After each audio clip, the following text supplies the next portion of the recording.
वजह नहीं बताई जा रही है कि किस वजह से यहाँ पर काम अटका हुआ है, सर्वे तक भी नहीं हुआ है उस सड़क का। देखिए दिव्या जी, मैं आपको थोड़ा पीछे ले जाना चाहूंगा। आपने अभी कहा है कि लोगों को 90s से इस सड़क की मांग है, तो पहले में ये सोचना पड़ेगा कि जब हम उत्तर प्रदेश में थे तो हमारी ऐसी क्या परेशानियां थी जिसकी वजह से हमने उत्तराखंड अलग मांगा। बिल्कुल यही था, सड़क, स्वास्थ्य, रोजगार, शिक्षा। अब जब हम वापस आए तो वापस आने में हमारा केवल एक मकसद ये नहीं था कि हमारी राजधानी लखनऊ से उठ के देहरादून या गैरसैंण या कहीं उत्तराखंड के उसमें आ जाए बस, और हम यहाँ पे अपना राज कर सके, इसलिए नहीं था। ये पूरी जद्दोजहद, लड़ाई, 42 शहादत इन्हीं मामूली सी सुविधाओं के लिए था।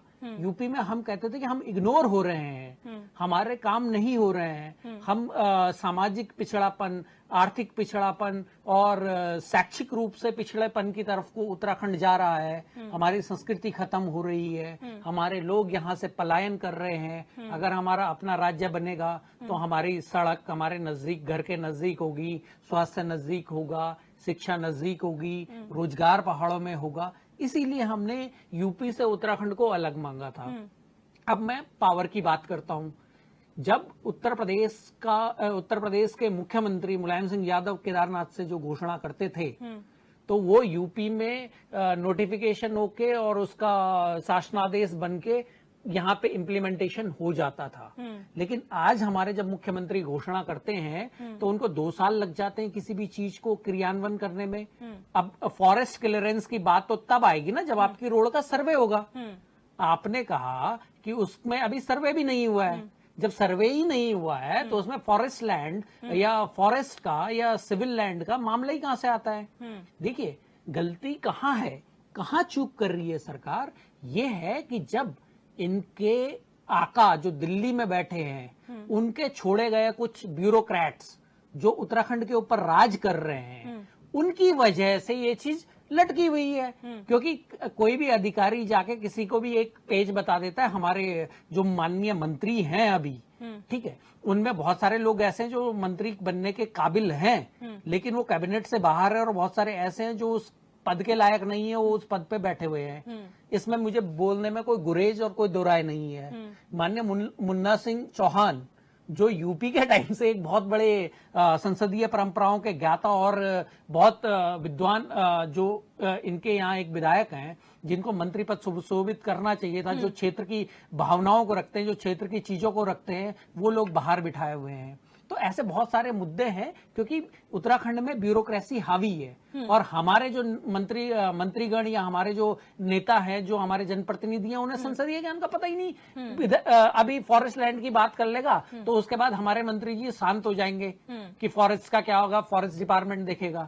इस राज्य में अगर कोई मुख्यमंत्री हुए हैं तो वीसी खंडूरी और नरेंद्र तिवारी जैसे के अलावा और कोई मुझे यहाँ पे मुख्यमंत्री लायक तो लोग भी नहीं थे। तो यही वजह है कि हम यूपी से आज वापस आने के 23 साल हो गए।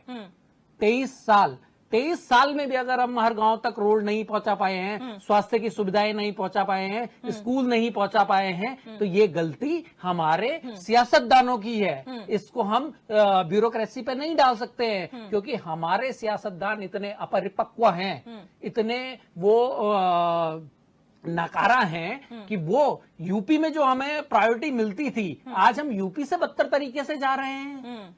आज हमारा हालत जो है, यूपी के टाइम पे जो इंटर कॉलेज या बेसिक स्कूल खुले थे, आज हमारी हालत ये है कि हमें वो बंद करने पड़ रहे हैं। जो पशु अस्पताल खुले थे, जो पीएससी खुली थी, वो बंद हो रही हैं ऊपर से, और पलायन यूपी से 10 गुना बढ़ रहा है। तो ये हमारे सियासतदानों की नाकामी है, और सत्ताओं की जो दिल्ली से जो कठपुतली डांस यहाँ पे होता है सत्ता का, उसकी वजह है कि आपके विजुअल्स हमें देखने पड़ रहे हैं कि आज भी 23 साल के बाद कांटी पे एक महिला को ले जाना पड़ रहा है। और माननीय पूर्व विधायक केदार सिंह रावत जी बैठे हुए हैं हमारे साथ, तो इनके भी विधानसभा क्षेत्र में बहुत सारे ऐसे गांव होंगे जहां पे रोड नहीं होगी। और ये जो विजुअल्स आपके चल रहे हैं, ये विजुअल्स जो हैं, ये विजुअल्स इनके विधानसभा में भी देखने को मिलते होंगे बहुत सारा।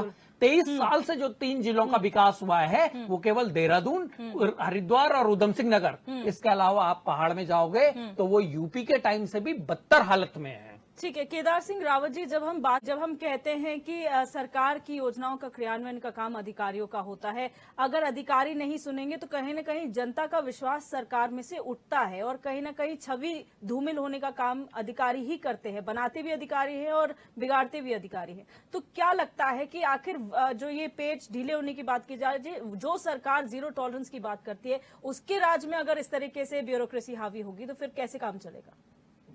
देखिए दिव्या जी, जो बात मैं कह रहा था, जो इससे पहले भी मैंने बात कही कि ब्यूरोक्रेसी इतनी हावी है हमारे जनप्रतिनिधियों पे कि वो अपना काम नहीं करवा पा रहे हैं। और दूसरी बात जो मैं कह रहा था कि अगर सरकार चाहे तो कर सकती है। आदरणीय इन्होंने रावत जी ने बात करी, पूर्व विधायक जो है, इन्होंने कहा मैंने 47 सड़कें कटवाई। अगर एक विधायक 47 सड़कें कटवा सकता है और लोगों के विरोध को सॉल्व कर सकता है अपने 5 साल के कार्यकाल में, तो माननीय मुख्यमंत्री जी के लिए एक सड़क कौन सी चीज है? या तो उनकी प्रायोरिटी नहीं है। ठीक है बेनोली जी, मैं आपको रोकना चाहूंगी। हमारे साथ लक्ष्मण सिंह, ग्राम प्रधान वहां के, जुड़ चुके फोन लाइन पे। लक्ष्मण जी, बहुत स्वागत है आपका HNN 24/7 में। जी सर, ये नमस्कार जी। यहाँ पर प्रतिनिधि बैठे हुए हैं, सत्ता पक्ष के भी हैं, विपक्ष के भी हैं। आप जो पूछना चाहते हैं पूछिए। जी सर, ये वही है, रोड का मामला है सर। हमारे यहाँ रोड का ये वही नहीं है सर। रोड होनी चाहिए सर हमारे यहाँ। तो आप लोगों ने जब कार्रवाई की बात कही थी तो अधिकारियों की तरफ से आपको क्या बात कही गई? कोई मालूम नहीं मैडम। तो ग्राम प्रधान होके आपने वहाँ पर बात तो की होगी अधिकारियों से?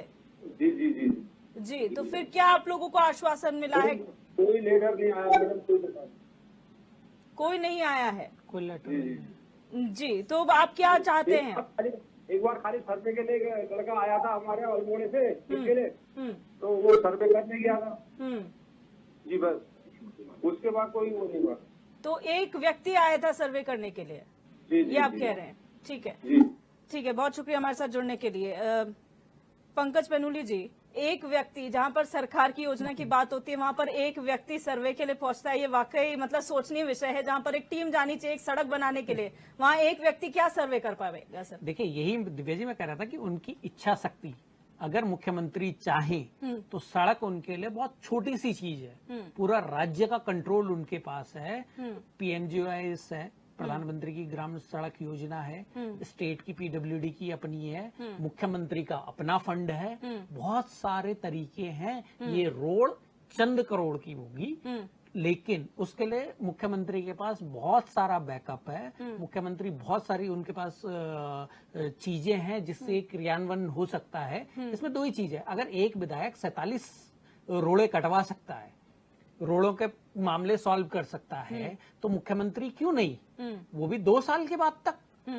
अब अगर ग्रामीणों का विवाद है या किसी चीज का विवाद है तो माननीय रावत जी ने भी वो चीजें सॉल्व करवाई हैं, बीइंग MLA। कहीं प्रशासन की मदद से, कहीं अपने व्यवहार कौशल से उन्होंने वो चीजें समाप्त करवाई और वहां पे रोड आगे बढ़वाई। अगर मुख्यमंत्री चाहें तो मुख्यमंत्री एक मतलब आज ऑर्डर करे और कल वहां पे काम करवा सकते हैं। इतनी जल्दी उनकी फाइलिंग जो है वो खत्म हो सकती है। लेकिन मुख्यमंत्री जी को केवल वहां के 94% वोट चाहिए थे।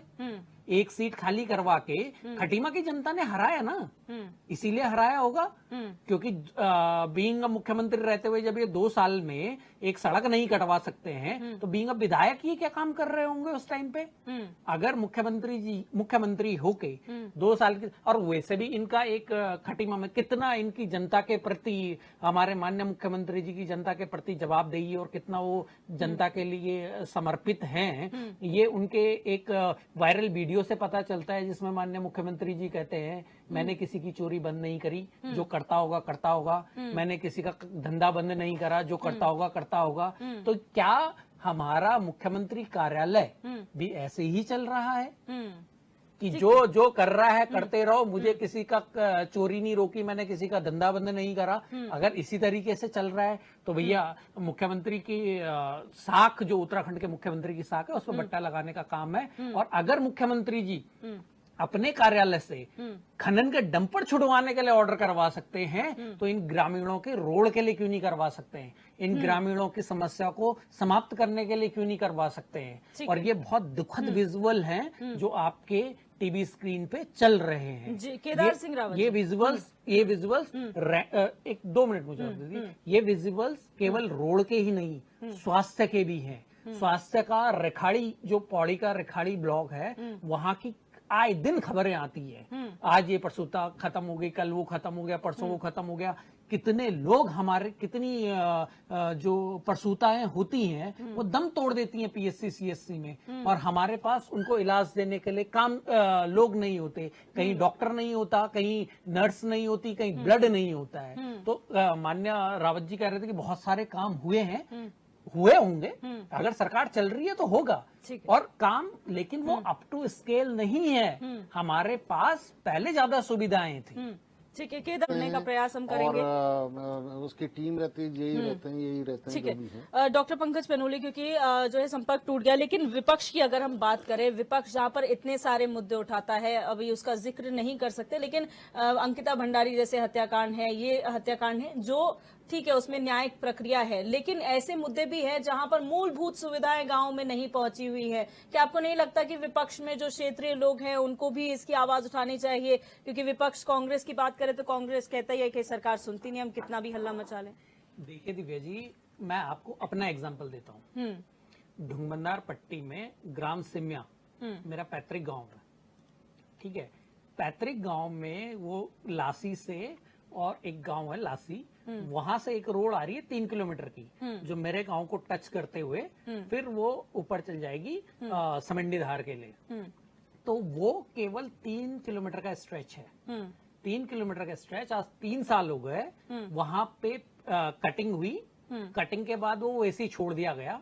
पत्थर है, मिट्टी है, बस उसकी ग्रोटिंग एक बार हुई है, उसके बाद उस पर कोई काम नहीं हुआ। मैंने जो खंड घनसाली है इनका, पीडब्ल्यूडी का अधिशासी अभियंता का खंड घनसाली, उसको 3 लेटर लिखे।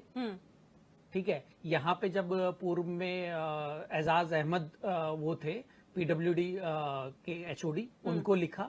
उनके बाद एक दूसरे को मैंने लिखा था, फिर फाइनली मैंने मुख्यमंत्री जी को भी लिखा है। लेकिन उस पे लेटर वापस तो आ जाते हैं कि आपकी ये जानकारी मुझे मिली है, हम इस पे उचित कार्रवाई करेंगे। तो ये तो हमारे हाल है जब मैंने अपने लेटर हेड पे लिख के चिट्ठियां दी हैं। नहीं सर, ये तो कहना हमारी है जो हम पूरे प्रदेश का ठेका लेके बैठे हैं नेता बन के। जब मैं अपने गांव की सड़क की बात कर रहा हूँ, ये तो छोड़ दो, मैं अपने गांव के सड़क की बात कर रहा हूँ, और वहां पे बीजेपी के पहले अभी विधायक थे और अभी हमारे कांग्रेस के विधायक हैं।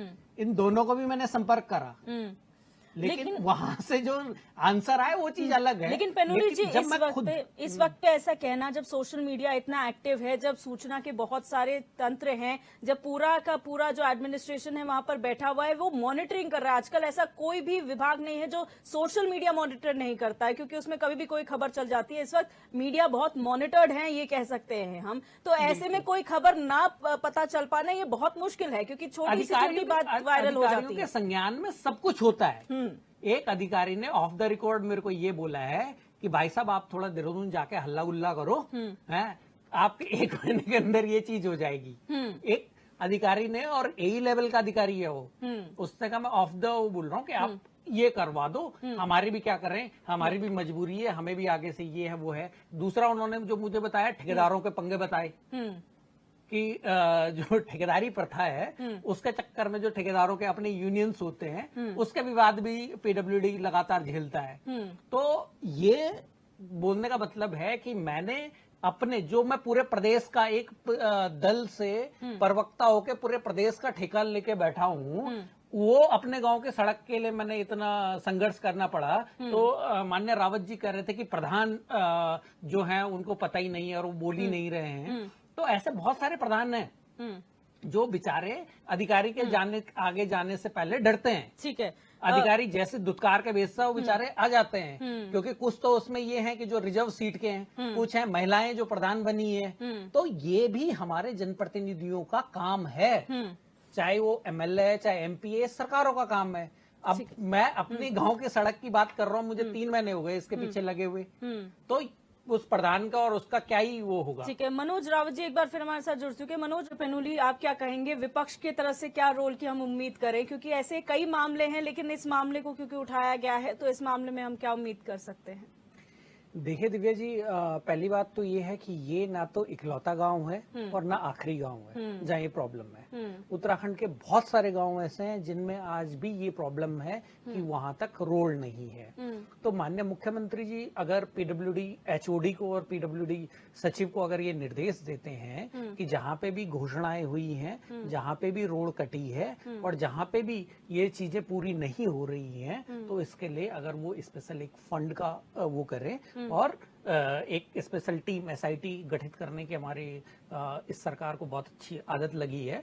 एक एसआईटी इसके लिए भी गठित करे कि जो रोडें घोषणाएं हुई हैं या जो रोडें कटी हैं उनको जल्द से जल्द पूरा करा जाए, क्योंकि केवल रोड ही नहीं, बहुत सारी ऐसी समस्याएं और भी हैं। और एचएनएन का धन्यवाद कि उसने आज ये एक मूलभूत जो आवश्यकता है उसके ऊपर ये बहस रखी है और वो भी मुख्यमंत्री के गृह उसमें कॉन्स्टिट्यूएंसी में। तो मैं यही चाहूंगा कि माननीय केदार सिंह रावत जी अपने जो भी आपके माध्यम है मुख्यमंत्री तक वो ये बात पहुंचाए और केवल इसका ही नहीं बल्कि उत्तराखंड की बहुत सारी सड़कें हैं उनके अंदर ये काम कराने का।